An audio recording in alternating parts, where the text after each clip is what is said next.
أعوذ بالله من الشيطان الرجيم بسم الله الرحمن الرحيم فلما برزوا لجالوت وجنوده قالوا ربنا أفرج علينا صبرا وثبت أقدامنا وانصرنا على القوم الكافرين فهزموهم بإذن الله وقتل داود جالوت وآتاه الله الملك والحكمة وعلمه مما يشاء ولولا دفع الله الناس بعضهم ببعض لفسدت الأرض ولكن الله ذو فضل على العالمين تلك آيات الله نتلوها عليك بالحق وإنك لمن المرسلين اللهم صل على سيدنا محمد وعلى آله وأصحابه وأتباعه وأزواجه وذريته وسلم آمين.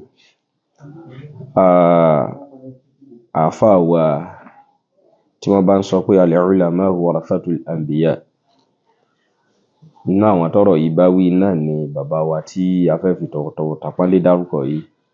Bàbá náà jẹ́ sí wa torí wọ́n lè bí àwa yìí lọ́mọ. Àfáàwà àgbà at-taqiyyu an-naqi, àfáàwà tí tó já sí pé ní kánrin ọ̀pọ̀ èèyàn ti gbà sílámù lára wọn, bàbá wa àgbà Yusuf Adépọ̀jù àtàfáàwà àgbà bàbá wa kí ó gba gold àtàlájì wa ẹ̀gbọ́n wa àfáàwà Saidi Shittu àti àfáàwà bọ́dà wa aṣáájú wa àfáàwà Shakiruddin Ọ̀kanlọ́mọ.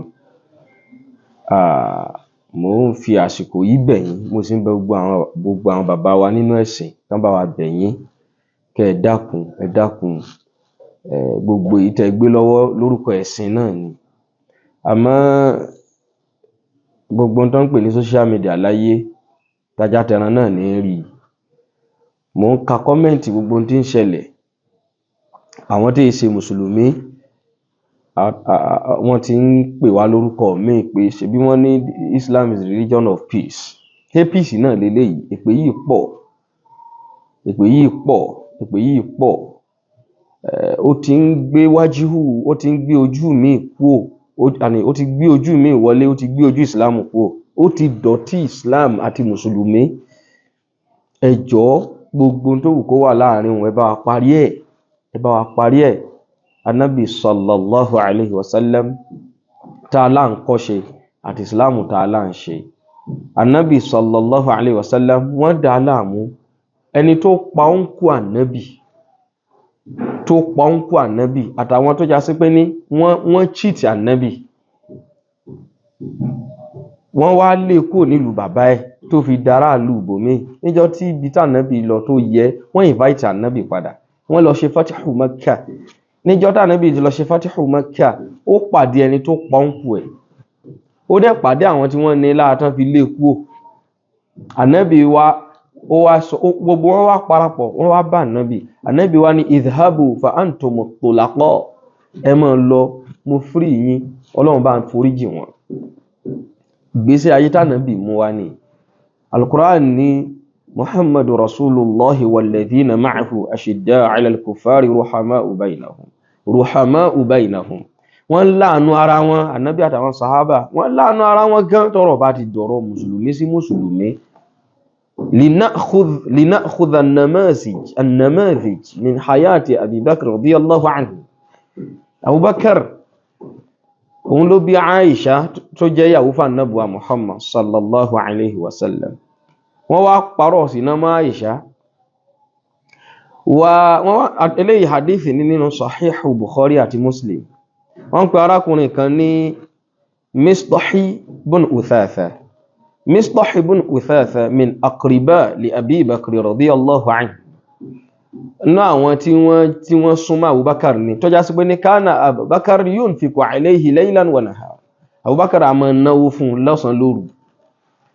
Ó wá di ọjọ́ tán parọ́ sí náà Aisha. Wa kana Mistahi mimman takallama fi hadithatil ifk. Nínú àwọn tí wọ́n sọ̀rọ̀ nípa pé Aisha ṣe zina tó sì sọpọ́tì àwọn tán wí bẹ́ẹ̀ òun ni Mistahi. Falamma sami'a Abi Bakr radiyallahu anhu hadha al-qawl. Nígbà tí Abubakar gbọ́rọ̀ yẹn, ó wá disappointed, ghadiba.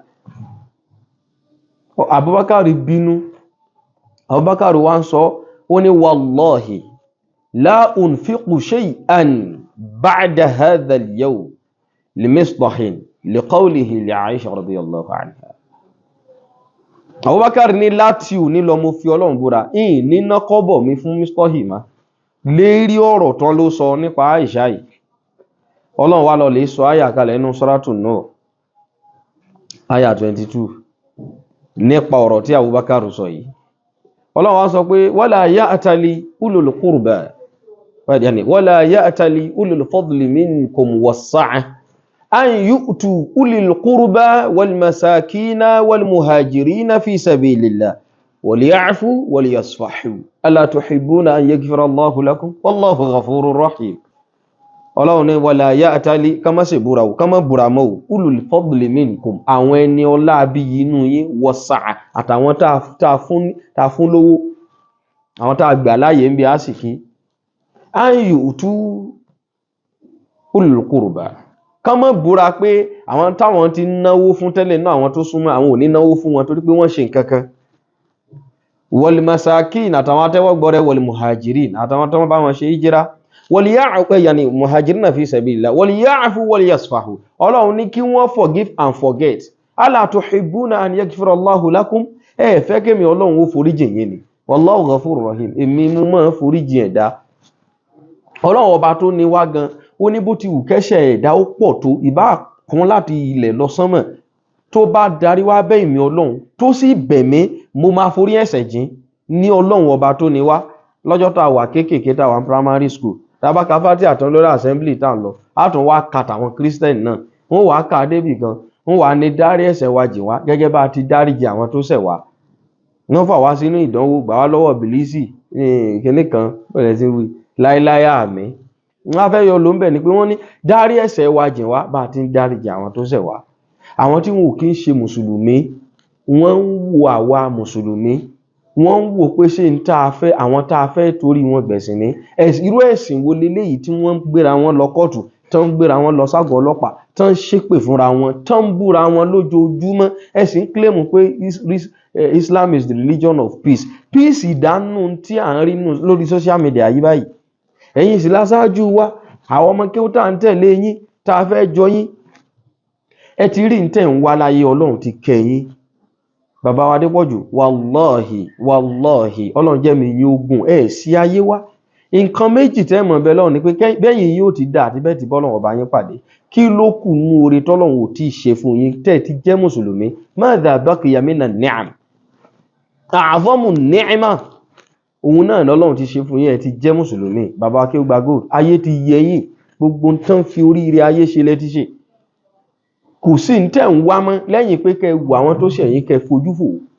Àfáà àgbà Saheed Shittu ẹ wọlé ìtẹ́ rì mọ́lẹ̀ lẹ́kọ̀ọ́ yìí ẹ bẹ́ lọ́n àlùbáríkà síbẹ̀ ẹ ti rí ń tẹ̀ ń fẹ́ ìyàwó yín tó kú Ọlọ́run ó bá foríjì ayé ti mọ̀ yín ẹ ti gbá tí ò dá sọnù lọ́pọ̀lọpọ̀ ẹ ti wúlò fún mùsùlùmí àti Islam ọ̀rọ̀ yín tà. Àfáà Shakiruddin ọ̀kan lọ́mọ amóyé èèyàn tó ti dèèyàn lórí social media láti bí tẹ́ ń ṣe amóyé ọrẹ tẹ́ ti ta à ń rí ẹ ti gbà yìí ẹ ti níyì Ọlọ́run ti kẹ́yìn ẹ mọ́jò bàjẹ́. Àfáàwà Ibn Muqarrab ó ní la ashrabu al-ma'a man lam yasfi mawriduhu wala aqulu li mu'awajjil wisali sili wala aqulu li mu'awajjil wisali sili. Àfáàwà Ibn Muqarrab ó ní la ashrabu al-ma'a èmi ò ní gba omi mú o man lam yasfi mawriduhu lọ́wọ́ ẹni tí omi tó gbé lọ́wọ́ omi náà ó dọ̀tí mi ò ní gba omi mu lọ́wọ́ ẹni tó dọ̀tí lọ́wọ́ pé lam yasfi mawriduhu ibi tó ti lọ lè pọnmi ẹ̀ inú ẹ̀gbin ni mi ò ní gba omi mu lọ́wọ́ ẹ̀ wala aqulu li mu'awajjil wisali sili ẹni tẹ́sẹ̀ rẹ̀ wọ́ mi ò ní lọ bá pé kó mú mi sọdá omi kó mú mi cross odò kọjá ẹni tó já sí pé ní mu'awajjil wisal gbogbo ibi tó ti fẹ́ mú connection tiẹ̀ ibẹ̀ ti wọ́ mi ò ní lọ bá kó straight mi. Gbogbo àwọn tí ń wò wá yìí gbogbo àwa tá ń wò yín àtàwọn tí wọ́n yìí ṣẹlẹ́sìn wa wọ́n fẹ́ mú ẹ̀kọ́ lára yín. Àmípè ti pọ̀ ìyàwó ẹnìkan kúkú ń gbóná ọmọ ẹnìkan kúkú ń gbóná à ń ṣépè fúnra wa ìjà yìí ti pọ̀ jù. Ẹ̀yin bàbá wa ẹ̀yin aṣáájú wa ẹ̀yin bàbá wa àgbààgbà fáànlẹ̀ Yorùbá ẹ dákun ẹ bá wa dìde sọ̀rọ̀ náà ẹ bá parí tó wà ń bẹ̀. Àwa tá ń bọ̀ lẹ́yìn sáwọn tá fẹ́ jọ náà ní àwọn tá fẹ́ jọ ní àwọn ọmọ kéwú ńgbà tó já sí pé ní àdáàrù ìgbà tàbí tá lògbàdé yìí ó ti tẹ̀ síbi tí wọ́n pé èèyàn ó wà nínú yàrá rẹ̀ yóò sì mọ rí gbogbo ayé yìí náà ní social media láyé alwasailul ilamiyya ibẹ̀ náà láyé wà. Àwọn èèyàn ó mọ̀ wọ́n wá ń wò gẹ́gẹ́ bí ẹ̀sìn stéènì ló jẹ́ sí mùsùlùmí àti Islam. Kí irú ẹ̀yin àgbàlagbà báyìí kí lápẹ̀ ń wá mọ́ ṣé fọ́lọ́wà ni wá fọ́lọ́wà mọ́ fọ́lọ́wà ní ń wá yín fọ́lọ́wà lókù tí ń wá yín gbogbo tí ẹ fẹ́ rí lẹ ti rí ẹ ti àchífù èmù yín Ọlọ́run ti kẹ́ yín Ọlọ́run ti fi yín ṣe fáàrí fún ẹ̀sìn yìí kò sí ń tó kù mọ́ ta kẹ́ mọ́ bẹ́ lọ́run bẹ́ẹ̀ ti bọ́ lọ́run dáadáa Ọlọ́run ti ṣe orí ayé fún yín tàlìkìyámọ̀ lókù. Ẹ dákun ẹ fọwọ́ wọ́nú gbogbo tó wò wà ń bẹ́ ẹ fi jọ ànábì wa Muhammad. Èèyàn pa ń kó ànábì Ọlọ́run foríjìn kí la fẹ́ fi ṣe ra wa débẹ̀ tá ní lè foríjìn ra wa. Bí ó dẹ̀ já sí pé ní kò kí ń sọ̀rọ̀ ẹ̀sìn mọ́ ni ká gbé àsíá ẹ̀sìn sọ́tọ̀ ká kúkú mọ̀ pọ́rọ̀ ayé láàárán kó mọ́ dọ̀tí ẹ̀sìn mọ́. Kọ́mẹ́ǹtì táwọn èèyàn kọ ó ń kó àbùkù bá ẹ̀sìn àtàwọn mùsùlùmí. Ìwà yẹn ò jọmọ́ tá ń preach. À ń bẹ̀ yín torí Ọlọ́run bàbá Adépọ̀jù Ọlọ́run jẹ́ mi yín ogun bàbá Yusuf Adépọ̀jù bàbá lẹ jẹ́ sí wa bàbá wa kí ó gba gold bàbá lẹ jẹ́ sí wa Ọlọ́run kó jẹ́ kẹ́mi yín ogun jẹ́ ẹlẹ́yìn ire jẹ́ bọ́lọ́run pàdé pẹ̀lẹ́pẹ̀lẹ́ kò sí tó ti dùn fún yín lẹ́yìn kẹ́ bí tẹ́ lọ ayé yín dé kẹ́sì wà wọn tó sẹ̀yìn kẹ́sì ní mo forí ẹ̀ṣẹ̀ yín jẹ̀ yín. àfáwà Saidi Shittu àfáwà Shakiru Dín ọ̀kan lọ́mọ kò sí tí ó pọn yín lé ju kéèyàn sẹ̀yìn kẹ́sì fojú fò torí pé ní Ọlọ́run ò fi hàn yín ọjọ́ tí ó yá Ọlọ́run ò sì fi bẹ́yìn yín ó ti rí hàn yín. Èyí tí ó ti dáa jù pé ẹ fẹ́ practice Islam ẹ fẹ́ dàbí àwọn àfáà yín tó kọ́ yín ní kéwú ẹ̀yin náà fẹ́ dàbí ànábì tó mẹ́sìn yìí wá ẹ fẹ́ practice tó wà nù Quran kò sí tó pọ́n yín lé tayọ pé waliyafu waliyasfahu forgive and forget gbogbo tó wù kó wà ń bẹ̀ ẹ gbàyàwó ara yín ẹ para yín lọ́mọ ẹni tán gbàyàwó rẹ̀ ẹni tán pa lọ́mọ gan ẹni tán pa níbọ̀dá ó lóun fojú fò. Ọlọ́run tó ní gbogbo wa tó mọ̀ pé lẹ́ṣẹ̀ ní gbogbo wa tá à ń ṣẹ̀ ní kọ̀rọ̀ ní gbangba tó gírí ń bà sí rí ó lóun fojú fò tá a bá wá tá a sọ pé àṣẹ mọ́ bó wá làwọ̀ èèyàn lásán tá à ní lè foríjìnra wa. Èébù yìí pọ̀ ìpè yìí pọ̀ àwọn èèyàn ń kábùkù wọ́n ń torí ẹ̀ kábùkù bá wa nú comment. Islam yìí ẹ jọ̀ọ́ torí Ọlọ́run torí future Islam irú yín láàrin lọ́kàn wa ń balẹ̀ pé Islam ní mustakbal pé Islam ní future kó mọ́ tó wá di pé ẹ̀kàn wọ́n tó wá káàrẹ̀ pé bó láwá ń lọ báyìí. Ẹ jọ̀ọ́ torí Ọlọ́run ẹ bá wa parí tó wà ń bẹ̀ ìdọ̀tí pọ̀ Ọlọ́run jẹ́ mi yóò gùn. àfáà Saidi Shittu gbogbo èyí tẹ́ ti ṣe tí ò da àwọn àfáà ti pè yín ṣàkíyèsí èyí tó dá ń bẹ̀ náà ó pọ̀ ara ń fà ní yín àmọ́ lóore àmọ́ ẹ jọ̀ọ́ torí Ọlọ́run tẹ bá initiate ẹ̀ náà kò sí tí ó dínkù nù ọlá yín. Bàbá aráfà wà lè Fúlàní a sì mọ bó ṣe rí àmọ́ bó ṣe rí ní tá à ń fẹ́nu Ọlọ́run jẹ́ mi àfá ogun Ọlọ́run jẹ́ mi ti yín náà ogun ẹ ní kú nísìn ẹ lò fa ẹ sì ṣe fa ẹ sì pẹ́ Ọlọ́run nàbùwà Muhammad Ọlọ́run kó dákun kó jẹ́ mi yín ogun o gbogbo tó wù kó wà ń bẹ̀ ẹ bá wa parí ẹ̀ Ọlọ́run a'izzal islam wal muslimin wa adhilla shirka wal mushrikin wa dammir a'da'aka a'da' ad-din.